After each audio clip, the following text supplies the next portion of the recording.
អរគុណព្រះអង្គខ្ញុំទង់ទ្រង់គឺជាទីមួយ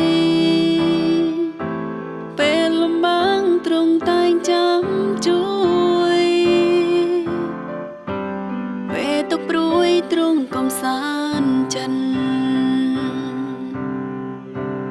មុនធ្វើអ្វីខ្ញុំតែងញ៉ាំងធីស្ថា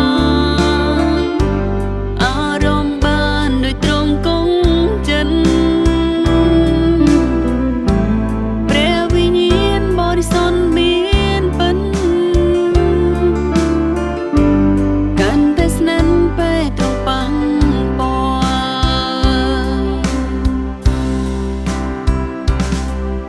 ខ្ញុំលើព្រះសូរ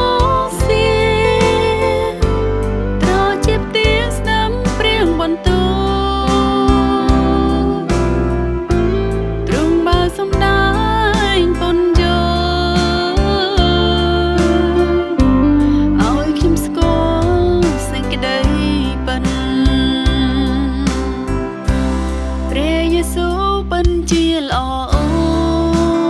ដំទ្រង់រៀបចំដំណើរជីវិត